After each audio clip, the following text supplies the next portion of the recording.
Shalom. Back again, I'd like to say Barakah Yahweh Shemashai. Double honors to the elders and apostles of GreatMillStone.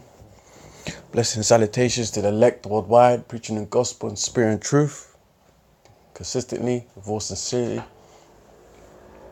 And I'd like to say,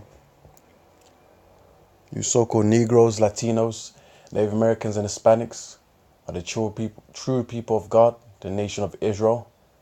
Yeah, and those that are scattered, no matter how you look like, but due to the scriptures, the prophecies of the Bible, the characteristics and identification and curses of the book of Deuteronomy 28, you are the Israelites of today, you know, Israelites of old. And your God is the God of Israel, whose name is Yahweh, and the Son's name is Yahweh Shai, whom you ought to both worship. Yeah, and Yahweh Shai will be considered as a so-called Negro, so-called black man, according to the scriptures of Revelations 1 and 13. He is described as. So yeah, another video just about, unclean foods. Unclean foods, particularly at the moment, I'm going into the camel. And you need to understand that,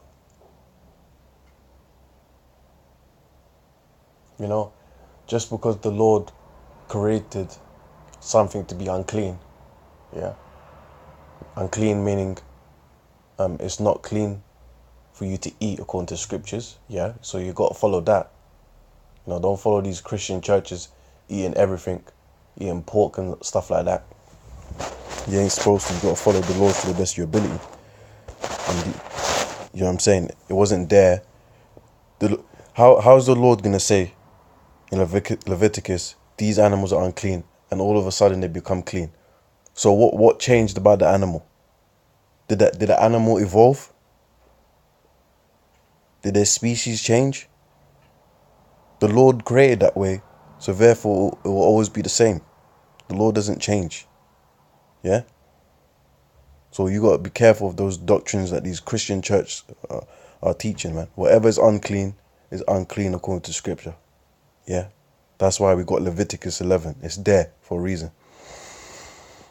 And we're going to go into the New Testament as well to prove it. Because it was spiritual. I just found something in the New Testament that I didn't even notice.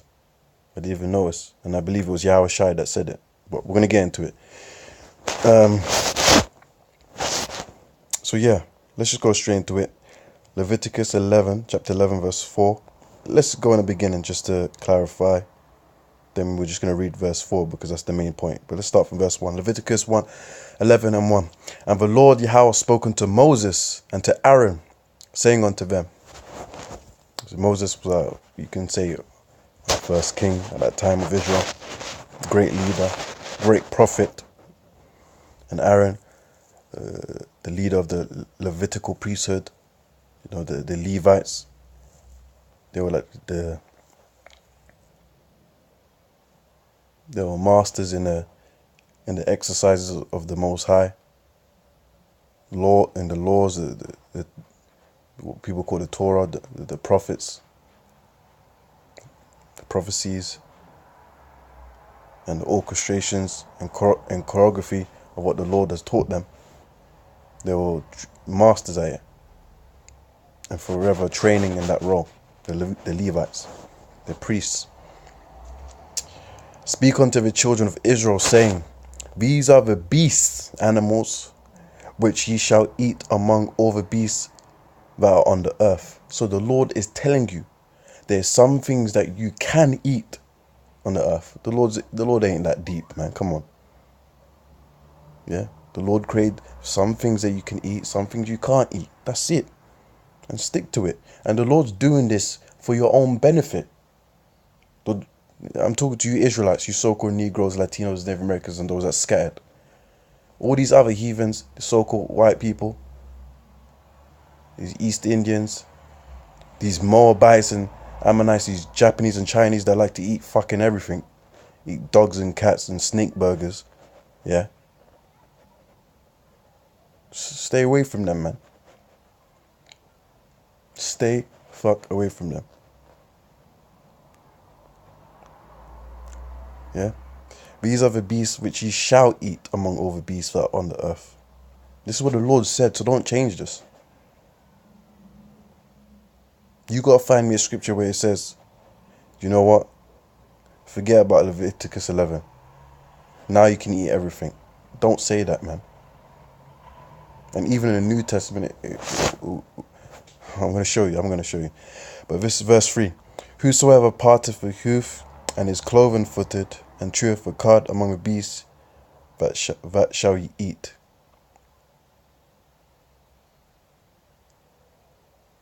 Yeah? Hold on a second.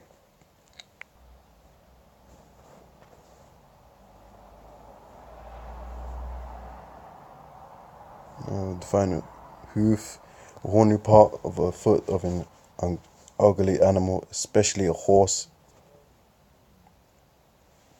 As it says, foot, trotter, cloven hoof, stuff like that. So they have a particular type of feet. Let's go images. And it says already there, so horse hooves, and you can see the feet of the horse is like it's like one. It's not parted, it's not divided. You can see there. You see the feet there. Click this image, you can see the hoof at the bottom, the feet. Yeah. Whatsoever parteth the hoof and is cloven-footed and cheweth the cud among the beasts, that shall ye eat. So the image that we saw there, the horse's hoof wasn't parted, it wasn't divided. So the Lord's giving you a sign how to recognize the ones that you shouldn't eat. That's why I showed you that the horse feet, because that hoof wasn't parted. But it said here, whosoever parteth the hoof and is cloven-footed and cheweth the cud among the beasts, that shall ye eat. Cud chewing animals. Some animals like cow, buffalo, camel nibble their food first. When they relax, they bring back part of the food from inside the chew and chew it properly. This is called chewing the cud. So when certain animals are eating like grass and stuff like that, they mix, their water in their mouths to help digest the food that they're eating, like grass or whatever. Now you might be confused and saying, oh, but there's a camel there and there's a cow there. Yeah, cows is clean and camels are unclean. But the Lord will always specify which ones that chew the cud that are clean and which ones that also chew the cud but are unclean. In this case, the camel. So you gotta be alert of what the scripture's saying in Leviticus 11:4, which we're gonna go into.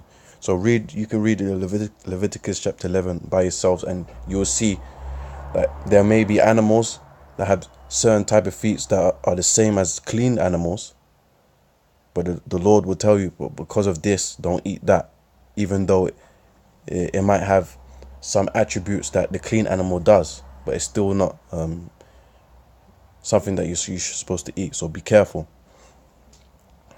So back to Leviticus. Whosoever parteth the hoof and is cloven-footed and cheweth the cud among the beasts, that shall ye eat. Nevertheless, these shall ye not eat of them that chew the cud. So look, it just showed you, like I just said.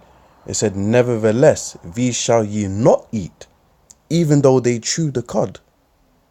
You see, so the Lord is so specific. He knows what he created. He knows which ones. There's some that chew the cud and they are clean for you to eat, and there's some that chew the cud and they are not clean. The Lord knows. Or of them that divide the hoof as the camel.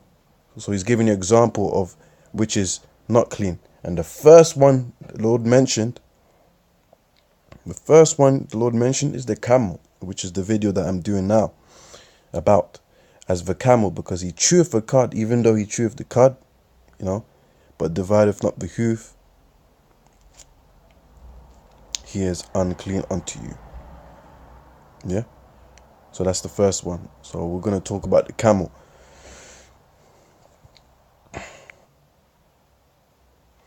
Now The video you're about to watch is people from Saudi Arabia, so-called Arabs, Ishmaelites.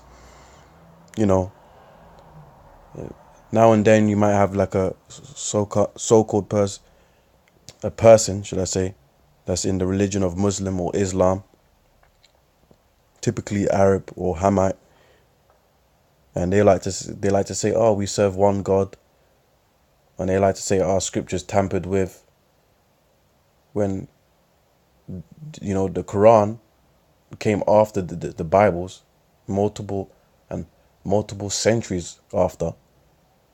Which is just a watered down version, a terrible version of the perfect scriptures Bible that we have, King James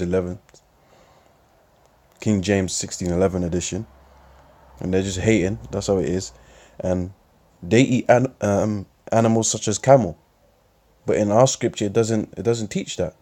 I just showed you Leviticus 11:4, but this is what they do. This is their marriage party, so even worse. So the title, as you can see at the top, Camel Eating Saudi Arabia Marriage Party. So you can just wonder what animal that is.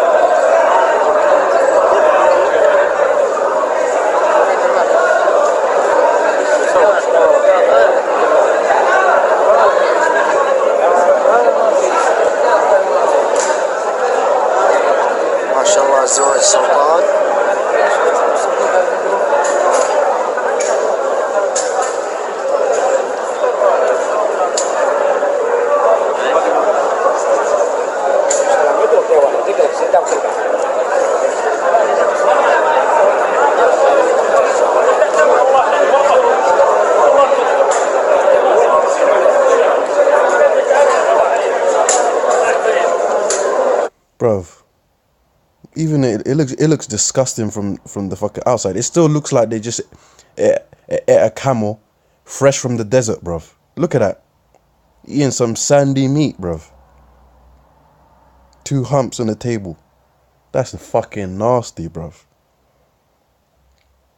Some sandy meat that you...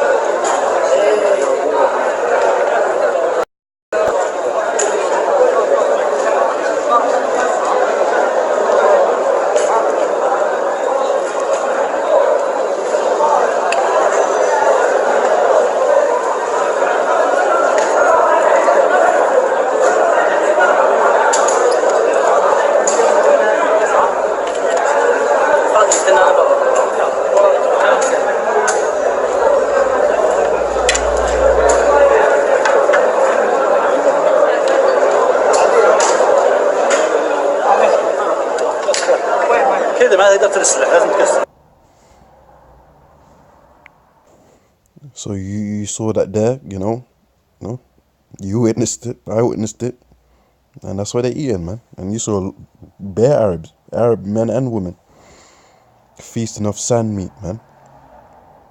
Getting into sand meat, camels. And, you know, side note as well, man.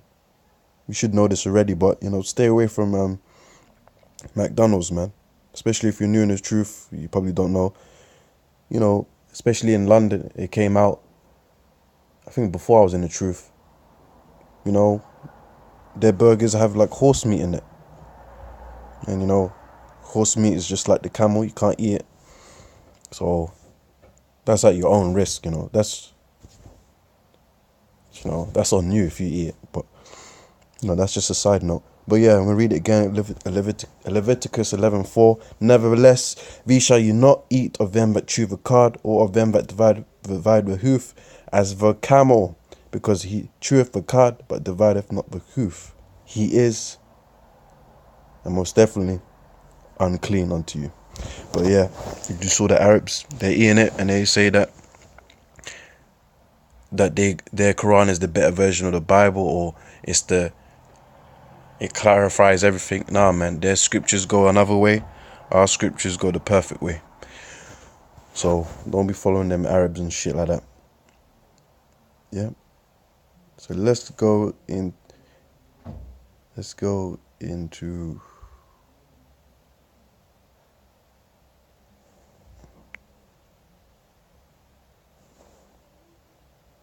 That's right, camel.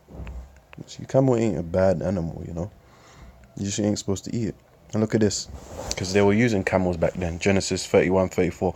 Now Rachel had taken the images and put them in the camel's furniture and sat upon them, and Laban searched all the tent but found them not. Camel's furniture. You know, the camel has a hump.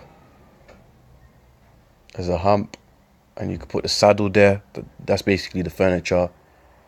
You know, you have the saddle and you have the like pockets that you create, and you can store food there and stuff like that on top of the camel. That's no problem. Just because the camels is not clean for you to eat, it doesn't mean that the camel is not useful. You know. Let's look into the life of the camel just for a second.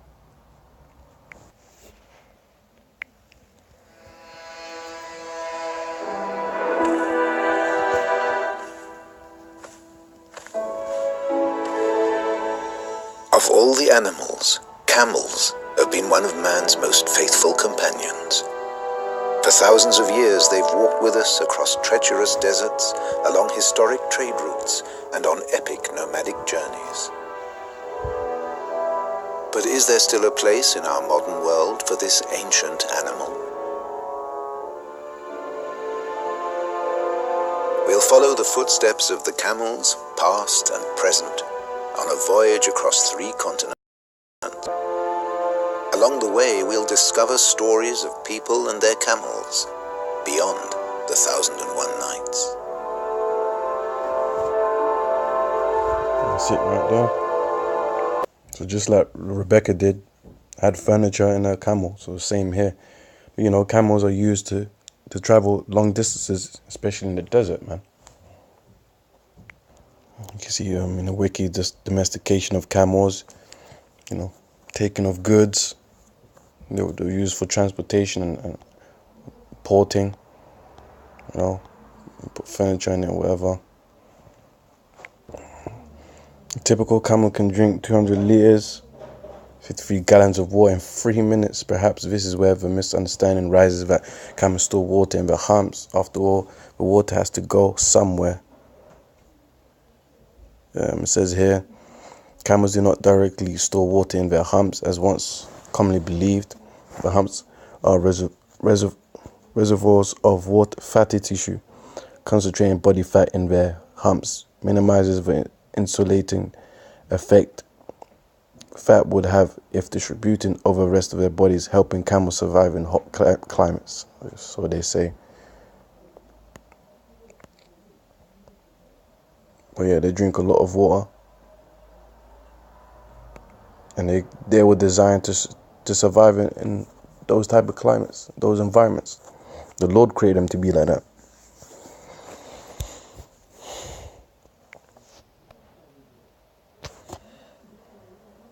But yeah, at the end of the day, camels are still unclean. So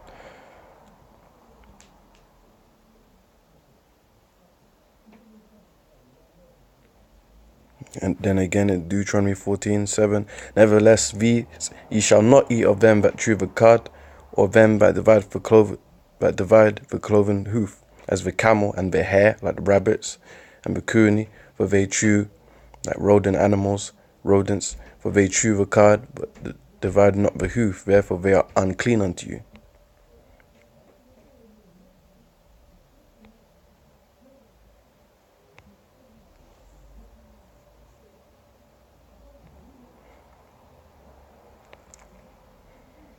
You know, even Apostle John used the raiments of camel hair for clothing.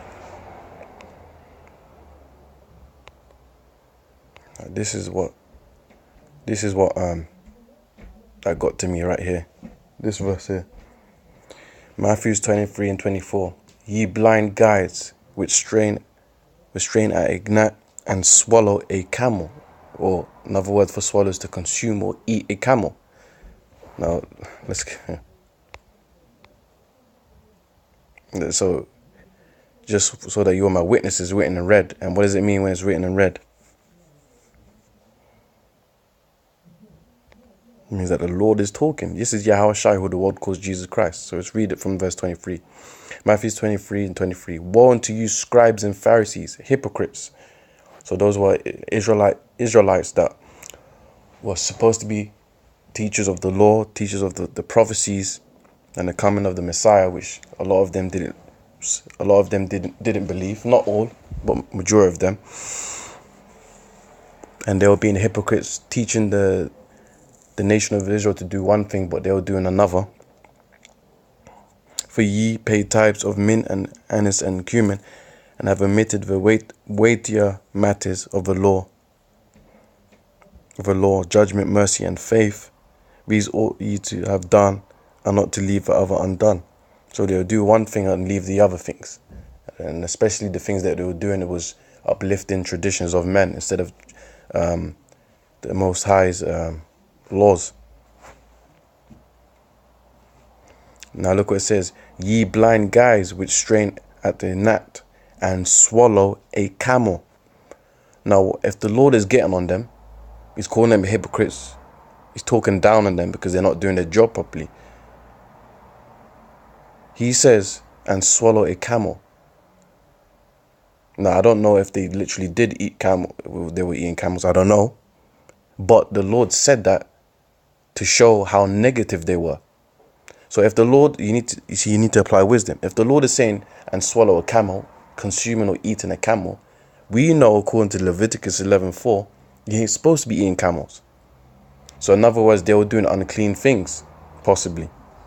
But the fact that the Lord said this proves even more that you ain't supposed to eat camels, because he bring this up to show how negative the Pharisees were. Because it said, ye blind guides. That it's not good to be a blind guide. You're teaching people to go astray. You're teaching people to go off. You're teaching people not to follow the Lord properly, which strain at a gnat and swallow a camel. So even the Lord knew the laws. He knew the Leviticus dietary law is still intact and forever will be. That's why he said, and swallow a camel, which you're not supposed to eat camels. So that's what got to me today. I just saw that and I was like, whoa, I can't believe I missed that. You know, sometimes you go look into scriptures again. You got to do it constantly. You see some nice gems that you thought wasn't there. So all you Christians and Catholics saying that you're allowed to eat camel or any other food like pork and stuff like that, you got to answer to the Lord. This is the Lord speaking in red. Matthew 23:24. You blind guys which straight at a gnat and swallow a camel. Eating unclean food. You ain't supposed to be doing that. So don't even try and twist the book of Mark 7 about you can eat unclean foods. It's not talking about that. Mark 7 is talking about you can't get on a person because he ate something with unclean hands. Read it, man. It says it. So with that, man, don't eat camels. Don't eat none of these abominable foods, as the scripture says. So with that, man, shalom.